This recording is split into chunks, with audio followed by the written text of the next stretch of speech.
Sa bidyong ito ay pupuntahan natin ang isa sa pinaka budget friendly na tourist attraction sa Cavite, ang Maragondon Sanctuary. Maragondon Sanctuary, let's go! Woo! Na kung saan sa halagang 20 pesos na entrance fee ay mai-enjoy mo na ang magagandang view at ang maligo sa dagat. Baka dito na tayo maligo banda sa may ano.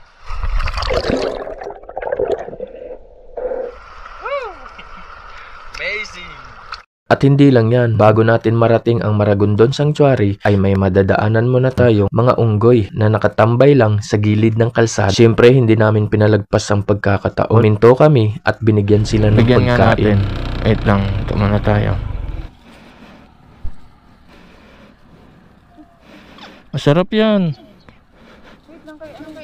At syempre, palalampasin din ba natin ang dumaan at makapagpa-picture-picture sa sikat na Cabiang Tunnel. Welcome to Cabiang Tunnel!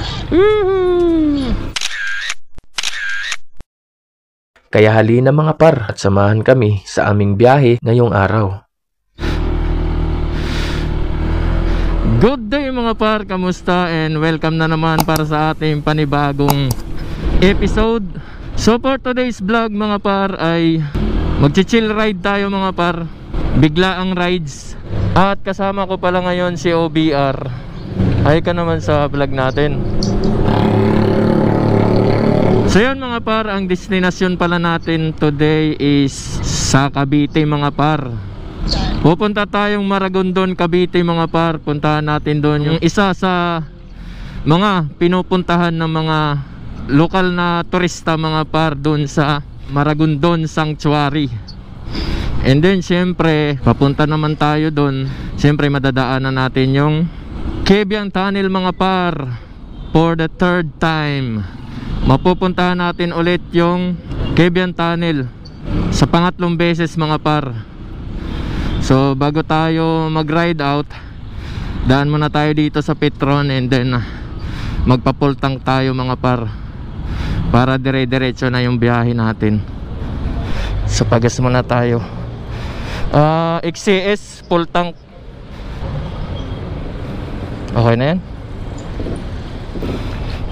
So yung nagas natin mga par is 278 4.86. Thank you. So yun mga par, after natin na magpa-full tank, reset natin yung ating trip B. Yun 00 na para mapuwenta natin yung ating fuel consumption. So ride out na tayo mga par. Alas 9:20. So from Manila going to Maragondon, Cabiang Tunnel yung ating unang destinasyon bago tayo didiretso ng Maragondon Sanctuary. Dadaan muna tayo ng Cabiang Tunnel. Dito sa Maynila going to Cabiang Tunnel mayroong mahigit kumulang 70 km. Estimated time of travel 2.5 oras mahigit mga par. Ang traffic dito sa Maynila. Parting Las Piñas na tayo mga par. Gumanda yung panahon mga par, medyo makulimlim. Wag lang sana umulan. Malayo-layo pa yung biyahe natin mga par. Update na lang ulit mamaya. So yun mga par, nasa Kawit na tayo. Nasa Centennial Road tayo mga par, dito sa Kawit. So maganda pa rin ang panahon mga par. So sana tuloy-tuloy lang yung ganitong kondisyon ng panahon mga par, para hindi naman tayo mahirapan sa ating biyahe mga par, lalong-lalo na sa ating pagbablog.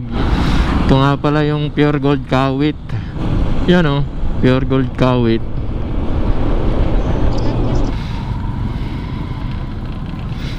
So yun mga par, stop over muna tayo dito sa may bakery, parting Naik ba to?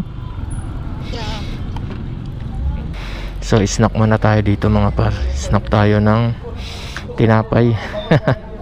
Pahinga na rin konti. Tapos maya maya biyahe na naman ulit. Okay, let's go mga par. Pagkatapos natin magpahinga saglit and then kumain na rin. Merienda pala. Merienda mga par ay continue na tayo ng ating biyahe.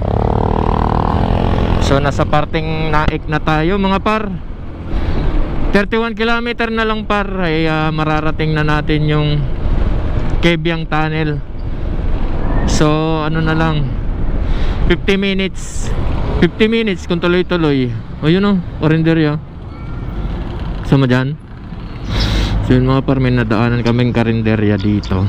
Bibili na rin kami ng ulam para pagdating namin doon ay magtatanghalian na kami kaagad. Bili ka na?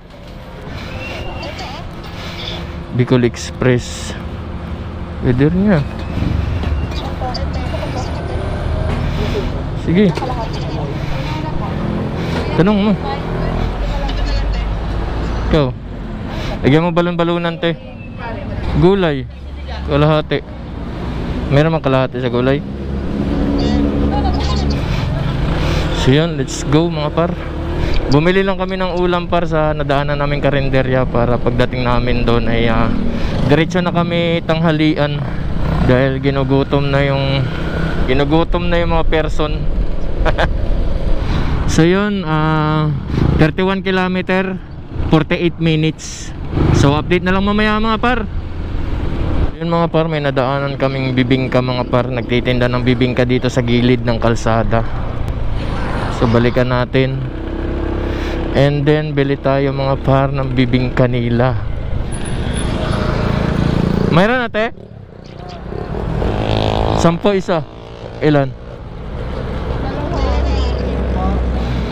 50 boss. 50 pesos. Hanggang anong oras ka dito boss? Ha? Hanggang maubos lang?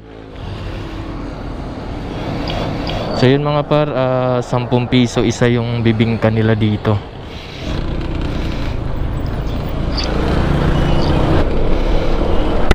So yun mga par, yung nadaanan nating bibingka doon, tig 10 piso.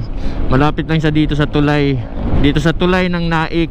Kung galing kayo ng Maynila papuntang Kebyang Tunnel, so madadaanan nyo siya bago dumating ng tulay ng Naik. So tikman natin mamaya kung masarap yung kanilang gawang bibingka. Chill lang yung takbuhan natin mga par. Ine-enjoy lang natin yung ganda ng paligid, ganda ng nature. Enjoyin lang natin, huwag tayo masyadong magmadali. Minsan lang tayo mapunta sa ganitong lugar, kaya kailangan enjoyin natin. Takbong chill lang mga par. Ganun lang, diba? Parang wala yata tayong madadaan ng mga monkey dito mga para. Yung mga tropa natin ditong mga amo, parang wala sila ngayon. Ayun, yun sila mga par. Ayun o. Ayun sila. Hey, what's up? Ayan sila. Ayan sila. Dami nila. Bigyan nga natin. Wait lang, tumana tayo.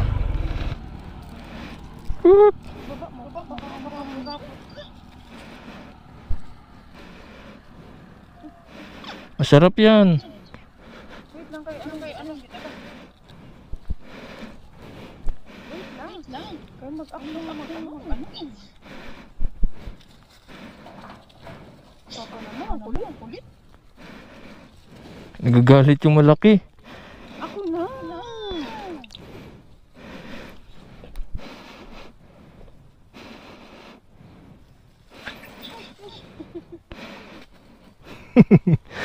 Ayun yung mamahagi, no? Gusto siya lang lahat, no?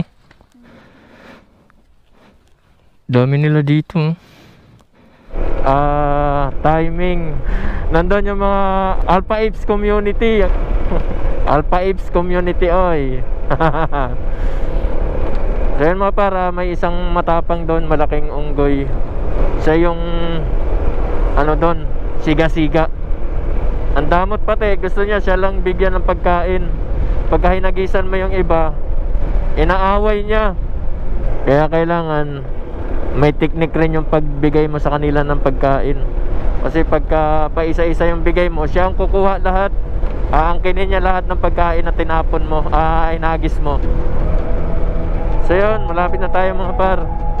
4 kilometer na lang.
Welcome to Kebyang Tunnel.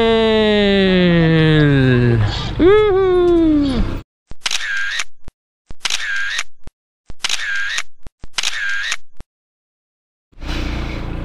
So yun mga par, matapos nating magpa-picture mga par, ay tutuloy na tayo sa ating sunod na destinasyon mga par.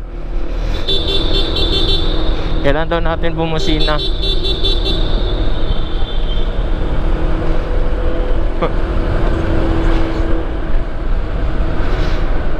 So yun mga par, proceed na tayo sa ating susunod na destinasyon, ang Maragondon Sanctuary. Let's go!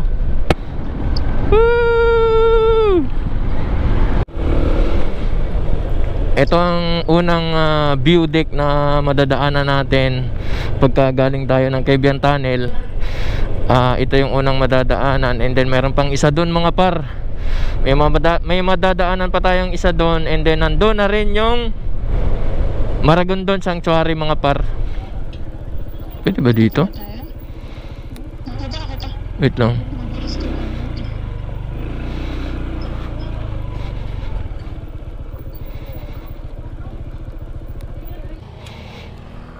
Magkano parking dito? 10. Entrance. Kung sakali maligo ng dagat, may banlawan dito. Meron. Bibili ng tubig. Magkano naman? 30.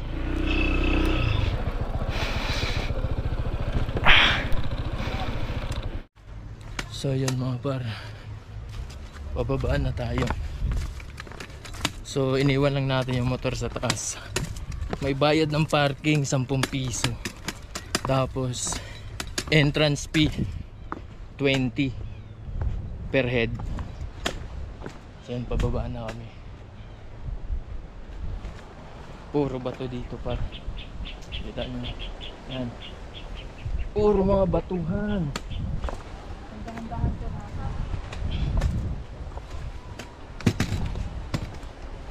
Bigat ako na. Taas-taas pa mga par. Medyo maalo ng konti yung dagat. We're here at Kabatuhan. Literal na kabatuhan mga par. Medyo maalon yung dagat. And then saan kaya tayo pupwesto? Yun ang tanong.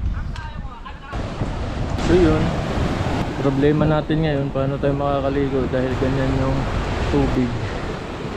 Dito mayroon.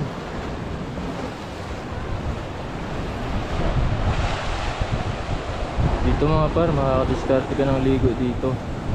Diyan sa parang pool na yan. Dito sa parang pool. nagugutom na si OBR. So kain muna kami mga par. So yun. Sheesh. So yun mga par, kain muna tayo.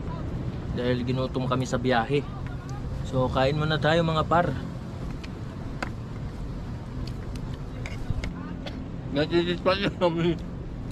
Sitwasyon namin dito.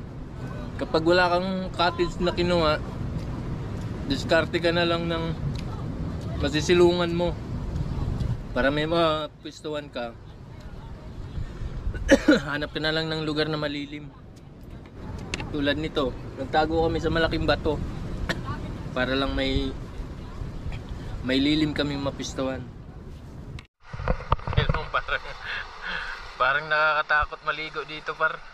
Kaya mo naman, medyo may kalakasan yung alon. Pag hindi ka marunong lumangoy, ihahampas ka niya sa dalampasigan, ihahampas ka niya sa mga bato dyan, no? Hindi ka marunong dumipensa sa alon. Char, dumipensa. Baka dito na tayo maligo banda sa may ano, tinatawag nilang parang pool. Ito. Yan mga par.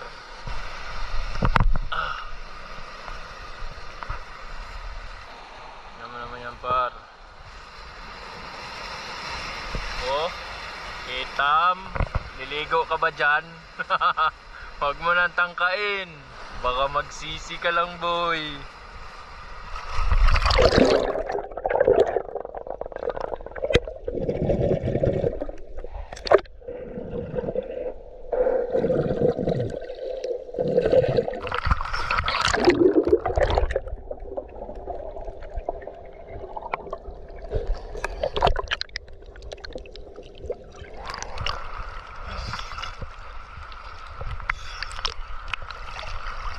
Siya yan.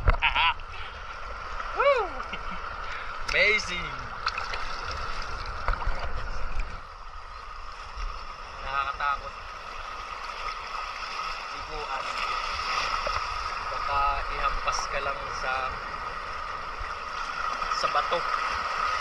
Kaya huwag mo nang tangkain.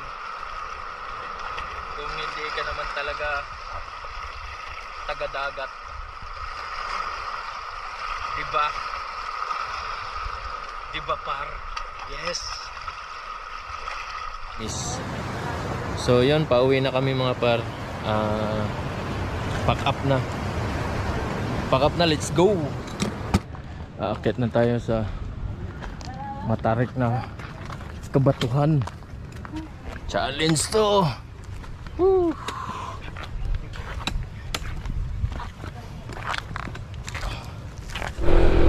So yun mga par, biyahe na tayo pauwi mga par. At ang oras ay 4:49 na ng hapon. So diretso na tayo uwi mga par. Wala na tayong ibang dadaanan. Okay? Okay. Merong isang unggoy dito par. May sugat yung kamay. Kawawa naman.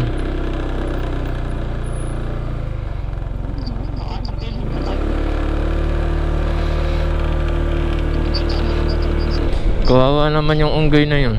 Hindi niya na magamit yung kaliwang kamay niya dahil may sugat. Tapos yung mga daliri niya nag-anuhan, parang naputol.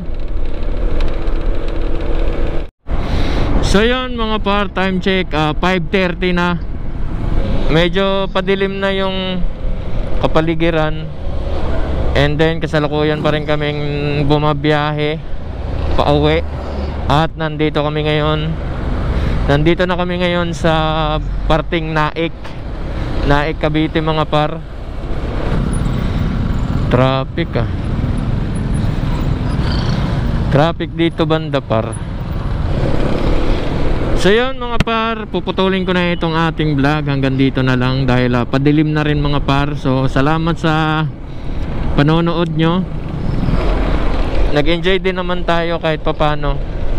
Nakaligo naman ako ng dagat. Nagawa ko naman yung gusto kong gawin o yung pinunta ko doon sa Maragondon Sanctuary, yung maligo ng dagat. Salamat sa inyong pagsubaybay mga par.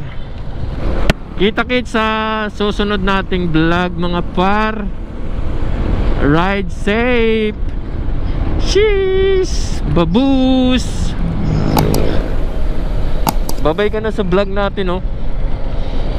Bye-bye.